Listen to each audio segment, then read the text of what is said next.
नमस्कार दोस्तों। आज हम लोग पढ़ने वाले हैं कक्षा 10वीं की गणित का पहला चैप्टर, जिसका नाम है वास्तविक संख्याएं।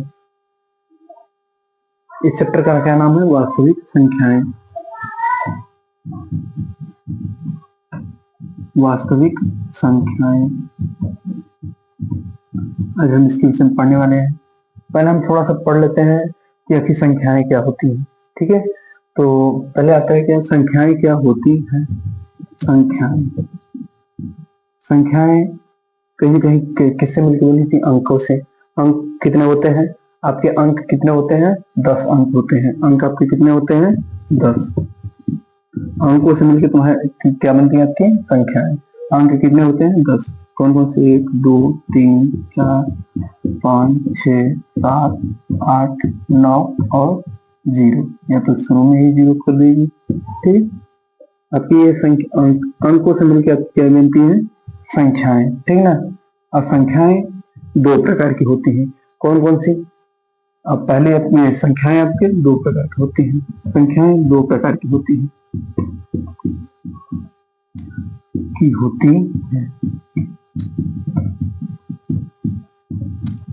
कौन कौन सी? पहली आपकी होती है वास्तविक संख्या।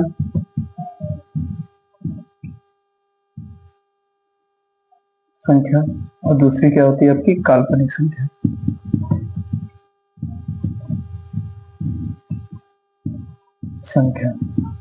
आपने अभी से जितनी भी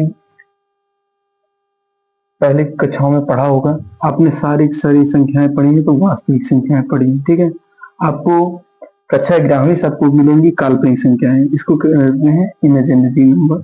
ठीक है, काल्पनिक संख्या किसको कहते हैं? इमेजिनरी नंबर को कहते हैं। ठीक है, और इसको इसमें क्या होता है? अंडर वन माइनस वन कुछ करके होता है। ठीक है, उसको जो हम कक्षा 11वीं में जो पढ़ेंगे।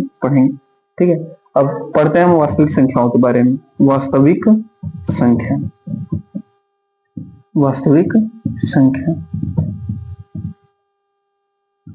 वास्तविक संख्या के कई प्रकार होते हैं। आइए चलिए हम लोग देख लेते हैं वास्तविक संख्याओं के प्रकार के बारे में। ठीक है, आप लोग स्क्रीनशॉट ले लीजिए।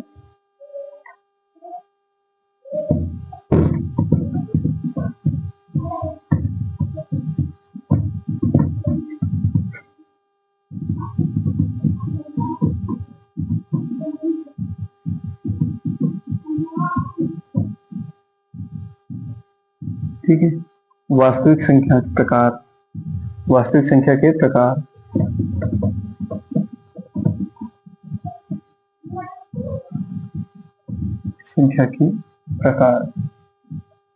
वास्तविक संख्या के प्रकार कई होते हैं। जैसे शुरुआती में आपके पहला कौन सी संख्या होती है? प्राकृतिक संख्या।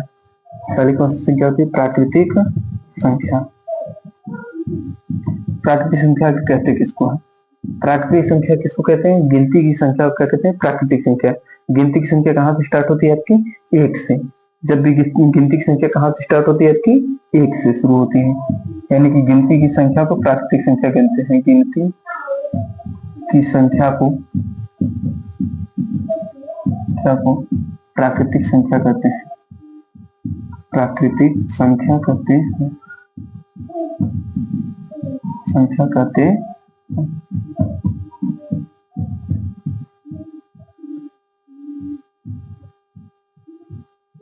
कहते हैं। जैसे इसमें 1 2 3 4 डॉट डॉट डॉट डॉट कहाँ तक? अनंत तक जाएंगे आपकी ये संख्या के उदाहरण में। ठीक, फिर दूसरी संख्या आती है पूर्ण संख्या। दूसरी कौन सी संख्या आती है? पूर्ण संख्या। पूर्ण संख्या क्या है, ये चलिए देखते हैं। पूर्ण संख्या का आपका डेफिनेशन होता है, गिनती की संख्या में अगर 0 भी शामिल हो जाए तो क्या कहेंगे? पूर्ण संख्या। गिनती की संख्या में यदि 0 भी शामिल हो जाए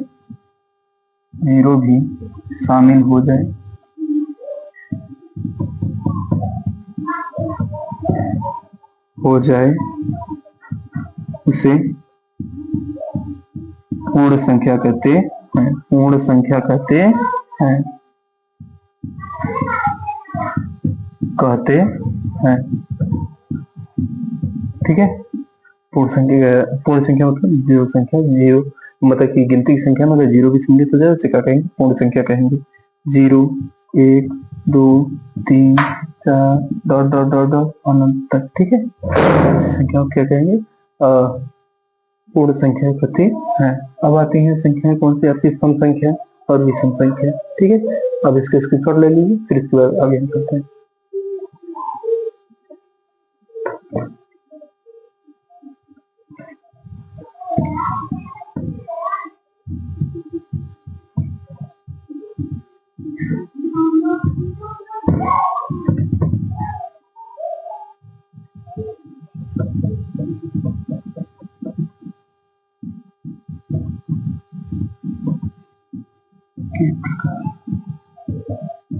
ठीक है, और इसमें हम चलते हैं कि कौन सी संख्या पे, सम संख्या पे। सम संख्या, सम संख्या किसको कहते हैं, जो संख्या दो से पूरा पूरा कट जाए, जो संख्या दो से पूरा पूरा कट जाए, जो संख्या दो से पूरा पूरा कट जाए, पूरा पूरा कट जाए,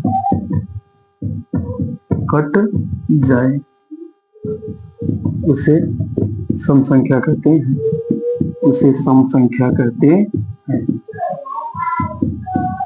कहते हैं।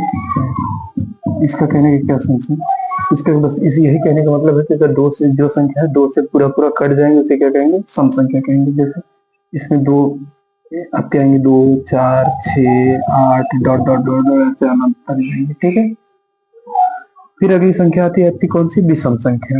विषम संख्या, विषम संख्या की कहते हैं किसको, जो संख्या दो से पूरा पूरा ना कटे उसे क्या कहते हैं, विषम संख्या कहते हैं। जो संख्या दो से पूरा पूरा ना कटे, दो से पूरा पूरा ना कटे, पूरा पूरा ना कटे, ना कटे उसे विषम संख्या कहते हैं, विषम संख्या कहते हैं, कहते हैं। इसका कहने का क्या मतलब है, जो संख्या दो से पूरा पूरा नहीं कटेंगे उसे कहते हैं विषम संख्या। जैसे 3, 5, 7, 9, 11, 13 ऐसे करते करते कहाँ तक। ठीक है,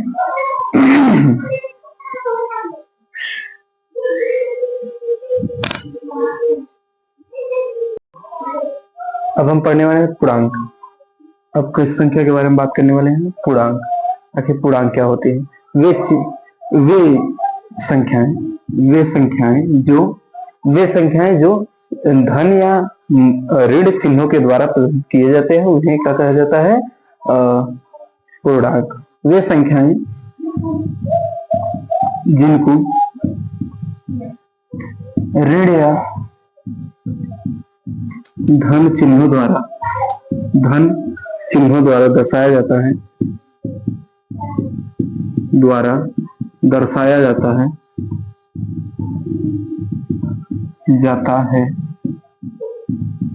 उसे पूर्णांक कहते हैं, उसे पूर्णांक कहते हैं। इसका कहने का क्या सेंस है, इसका कहने का सेंस है कि वे संख्याएं जिनको ऋण या धन चिन्हों के द्वारा दर्शाया जाता है उसे पूर्णांक कहते हैं। मतलब क्या होता है, इसमें जो भी संख्याएं तुम्हारी दर्शाई जाएंगी वो चिन्हों द्वारा दर्शाई जाएंगी। जैसे इसमें आपका सेंस हो जाएगा, जैसे 0 इसमें हो जाएगा। ठीक है, इसको संख्या रेखा कहते हैं। ठीक है, यहाँ पे आपकी दाहिने साइड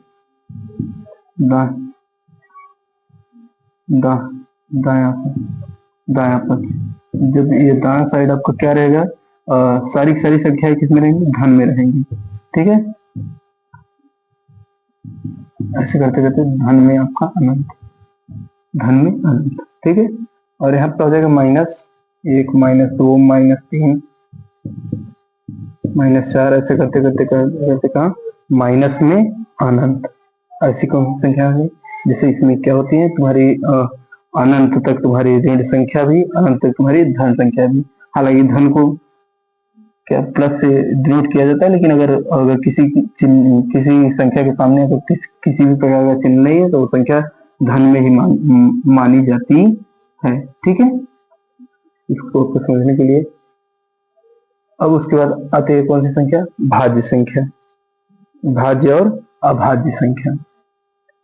भाज्य संख्या, आखिर भाज्य संख्या किसको कहते हैं? वे संख्या जो एक तथा स्वयं के अलावा किसी और संख्या से भी कटे, किसी अन्य संख्या से भी कटे,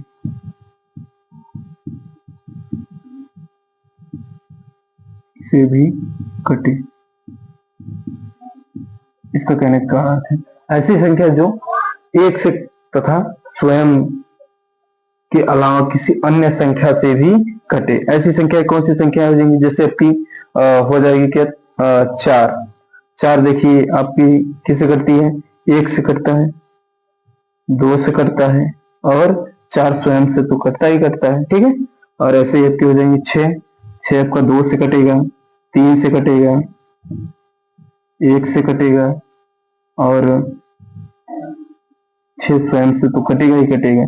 ऐसी संख्या है जो एक से कटे तथा स्वयं से कटे तथा किसी अन्य संख्या से भी कटे, उसे क्या कहा जाता है? भाज्य संख्या। ठीक है, ले लीजिए इसकी शॉट, फिर हम आगे चलते हैं।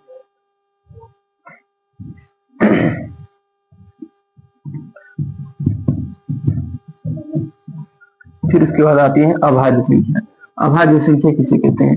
वे संख्याएं जो एक से तथा स्वयं के अलावा किसी अन्य संख्या से न कटे। ठीक है, आती है कौन सी संख्या? अभाज्य संख्या। अभाज्य संख्या, अभाज्य संख्या की कहें किसको? वे संख्या जो एक से तथा स्वयं से कटे। इसका कहने का क्या मतलब है? ऐसी संख्याएं जो एक से कटे तथा स्वयं से कटे। मतलब इसका क्या कहने का है कि ऐसी संख्या जैसे कि इसमें आपकी होंगी दो आपका एक से कटता है और दो स्वयं से कटता है। ठीक है, और इसमें आपकी हुई तीन, एक से कटेगा और स्वयं से कटेगा। ऐसे चार नहीं होगा, चार कहेगी दो से भी कट जाता है और एक से कटता ही कटता है और चार से तो कटेगा ही कटेगा। ऐसे हो जाएंगे पांच, इसमें क्या हो जाएगी आपकी एक से कटेगा और पांच से कटेगा, और ऐसे सात, एक से कटेगा और सात से कटेगा, और इसमें आपकी नौ नहीं होगा क्योंकि नौ तीन से कट सकता है, बल्कि 11 आपका हो सकता है। 11 किससे किससे कटता है? एक से कटेगा और 11 से। ठीक है, आपके समझने के लिए ये बता दी। ठीक है, फिर इसके बाद अब हम पढ़ते हैं किसके बारे में? परिमेय संख्या के बारे में। अब हम पढ़ेंगे किसके बारे में? परिमेय संख्या के बारे में।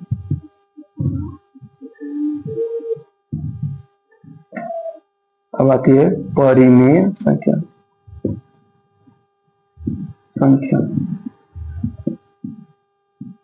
आखिर परिमेय संख्या कहते किसको है? यानी कि रेशनल नंबर। ठीक है, परिमेय संख्या जिस संख्या को अंश बटे हर के रूप में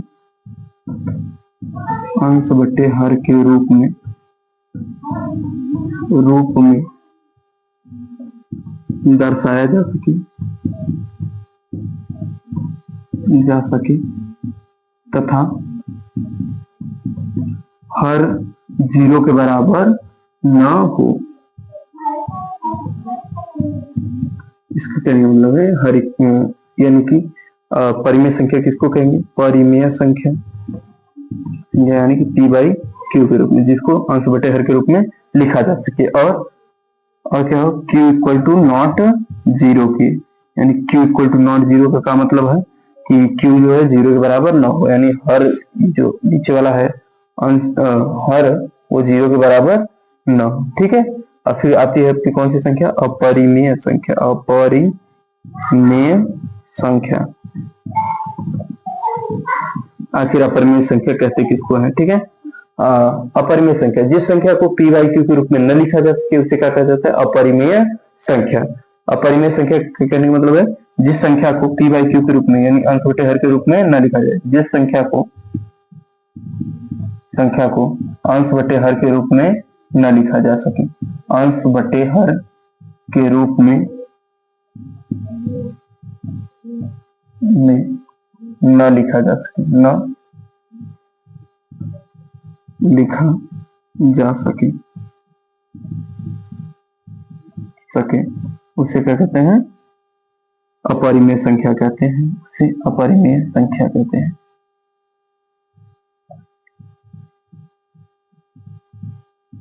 संख्या कहते हैं।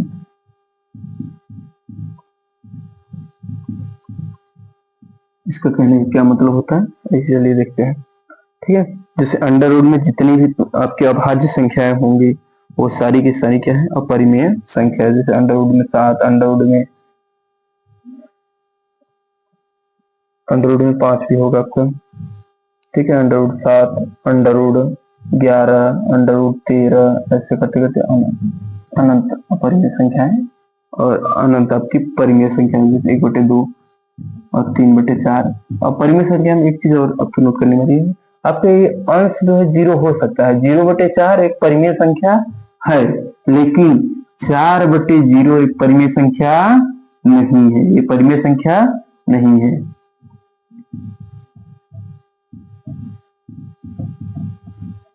नहीं है, ये तो क्या है, परिमेय संख्या है, ये परिमेय है, ठीक है। चलिए इससे सॉल्व ले लीजिए।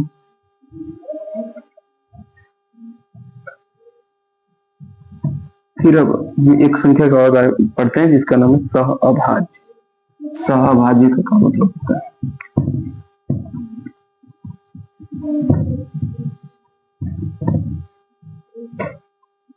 सहअभाज्य संख्या।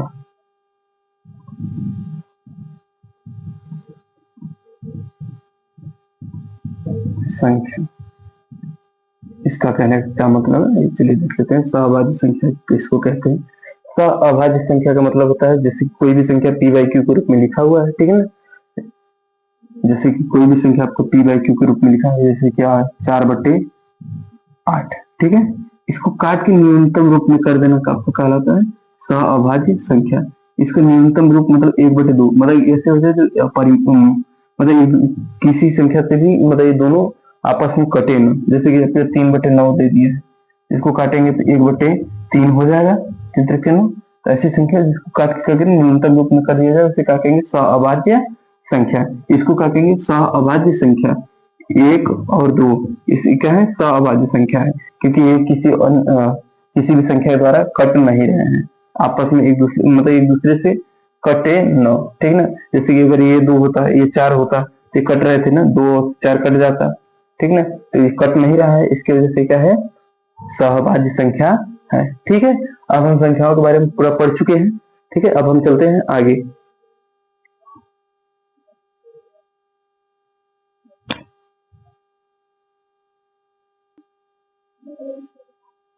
अब हम पढ़ने वाले हैं यूक्लिड विभाजन प्रमेय। इसमें यूक्लिड विभाजन प्रमेय होता क्या है, a बराबर BQ प्लस R। इसका कहने का क्या मतलब है, ये मतलब हो गया आपका, इसे अगर आपको देखा जाए तो ऐसे समझिए, ये आपका ए हो गया, ये आपका हो गया बी, ये आपका हो गया क्यू, और आपका जो शेषफल बचेगा उसे क्या कहेंगे, आर। यानी भाज्य बराबर भाजक गुणते भागफल प्लस शेषफल। इसका क्या मतलब हो जाएगा, भाज्य बराबर भाजक गुणते भागफल प्लस शेषफल, ठीक है। इसका कहने का मतलब बस यही है, भाज्य बराबर भाज्य गुणते भागफल प्लस शेषफल। यूक्लिड विभाजन यूक्लिड द्वारा यही प्रमेय जो दिया गया है कि a बराबर BQ प्लस R, ठीक है। अब इसके द्वारा आपको मौसा निकालना है, कैसे निकलेगा चलिए देखते हैं।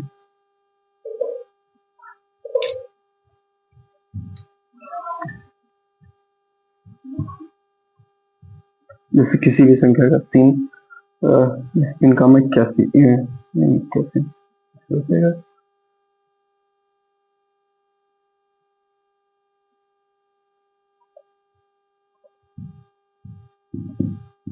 फिर विभाजन का प्रयोग करके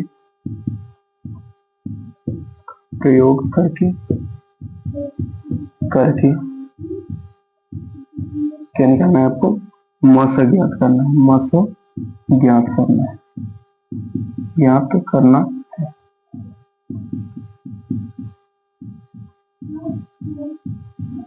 चलिए ज्ञात करते हैं इसको, ठीक है। तो इसमें पहले एक हम अपना उदाहरण लेते हैं, फिर उसके द्वारा कर लेते हैं। 455 और 42 का HCF याद कीजिए। 455 और 42 का HCF, 42 का HCF आपको ज्ञात करना है, ठीक है। फाइंड आउट करना है आपका कि 455 और 42 का HCF कैसे निकलेगा। तो अब हम निकालते हैं, लगाते हैं अपना क्या, A बराबर BQ प्लस R, मतलब ऐसे भाग विधि से करते हैं, ठीक है। 42 किए, ठीक है। इसमें छोटी संख्या से बड़ी संख्या में भाग दिया जाता है, भाग दीजिए, ठीक है। अब 42 कम 42 3 5 35 हो जाएगा, ठीक है। 0 बढ़ जाएगा, 0 0 यहाँ पर आपका हो जाएगा 35, ठीक है। तो A बराबर मतलब A आपका क्या हो गया, ये 455 इक्वल टू का हो जाएगा B मतलब आपका ये 42 गुणते, तो इसका क्या हो जाएगा 10 प्लस 32, 42 गुणित 10 प्लस 32, ठीक है। अब फिर उसके बाद क्या करेंगे, अब हम इसकी ये लेंगे B, तो यहाँ कर देंगे B 42 इक्वल टू का हो जाएगा आपका इससे आपका भाग लगाएंगे 32 से, ठीक है। तो हम 35 से, 35 है ना, 32 का, तो 35 से भाग लगाते हैं किसमें हम, 42 में, 35 से भाग लगाते हैं 42 में, ठीक है। 35 से कम 35, आपका हमको हो जाएगा 7 कैंसिल, ठीक है। तो आपका आ जाएगा 35 गुणते 1 प्लस 7, ठीक है। अब फिर हम इसको लेंगे, ठीक है ना, इसको फिर हम लोग क्या बनाएंगे A, तो हम क्या कहते हैं 35 इक्वल टू का हो जाएगा 7 गुणे 7 पचे 35, 7 का भाग दो 35 में कितना आएगा, 7 पचे 35 कैंसिल हो जाएगा, तो आपका आ गया 5, अब प्लस आपका हो गया 0, यानी कि इसका जो है HCF क्या हो गया आपका, ये 7, 7 क्या है, इन दोनों का HCF है, इन दोनों का HCF क्या हो गया, HCF मतलब मस 455 कामा 42 का मस बराबर का हो जाएगा 7, ठीक है।